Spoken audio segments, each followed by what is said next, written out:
Good morning, everyone. Boker Tov and Shavua Tov. There's a beautiful verse that we say throughout the high holiday season from Rosh Hashanah through Yom Kippur.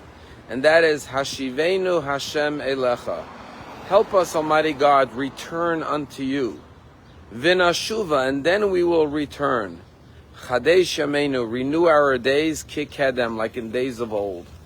And the question is, why does it say, help us return unto you, and then we will return? If you've helped us return unto you, why does it have to repeat, and we will return? It seems redundant. And what the verse is actually telling us is as follows, that when we return to God, when we take a step closer in our relationship to God, automatically, v'nashuva, we will return yet again. One good deed will lead to a second good deed. One step in the right direction will lead to another step in the right direction. And so therefore, help us take the first step, God, because once we take that first step, then Neshuva, we will continuously return to you again and again and again.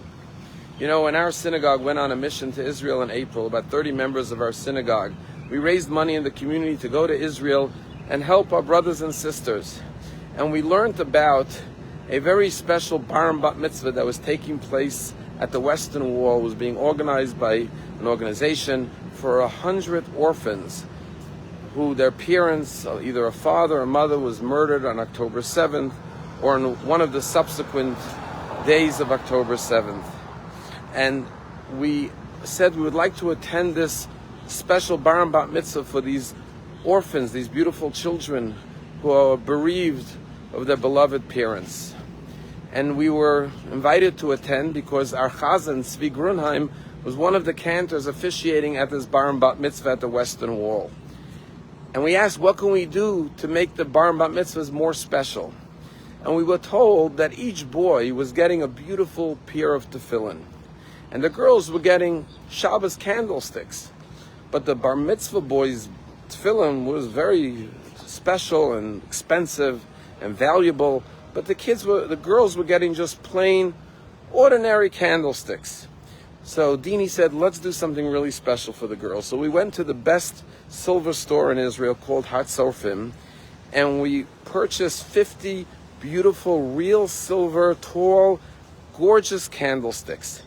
And each one came in a beautiful, large purple box with a bow to give every single girl. And sure enough, after the Kotel celebration, the entire bat mitzvah, the 100 children and their parents, and many friends and family and dignitaries went to a brand new museum that just opened in Jerusalem called a Museum of Tolerance.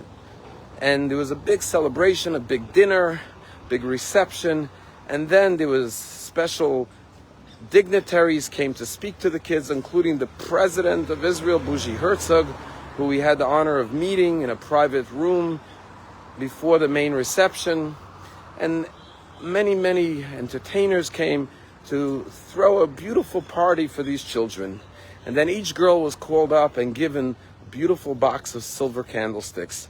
And we watched the kids' faces radiate with joy as they saw these beautiful, tall, pure silver candlesticks. And they went home so happy to receive this gift, and we were so happy that we can provide it for these girls. Our chazan Tzvi Grunheim told me on Rosh Hashanah that last week he ran into one of the mothers whose daughter celebrated her bat mitzvah in this ceremony. And she said, I have to tell you something. That Friday night, we're not a religious family. We usually don't light Shabbat candles. But my daughter was so excited with her new silver candlestick. She said, Ima, I want to light Shabbat candles this week with my new candlesticks. I said, of course. We set up the candlesticks with the candles. And then I said to myself, if she's lighting the candles, I shall light it with her. So I set up my candlesticks and we lit it together and we said a prayer to welcome Shabbat. And my daughter was so happy and there was so much light in the house. And then I said to my children, if we already lit the Shabbos candles, why don't we make Kiddush and have a Friday night dinner together? So we sat down and had a Friday night dinner. We made Kiddush and we had Challah and we celebrated Shabbat. The next week we did it again, and this became a weekly ritual. We would light the candles and have Shabbat dinner with the challah and the wine.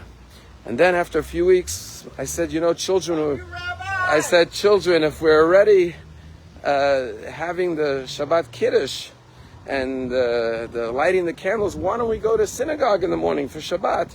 So we started going to synagogue every Shabbat morning. And the mother said to the Chazan, I want you to know our entire family started keeping Shabbat now. And it all began with those candlesticks. Return us unto you, God.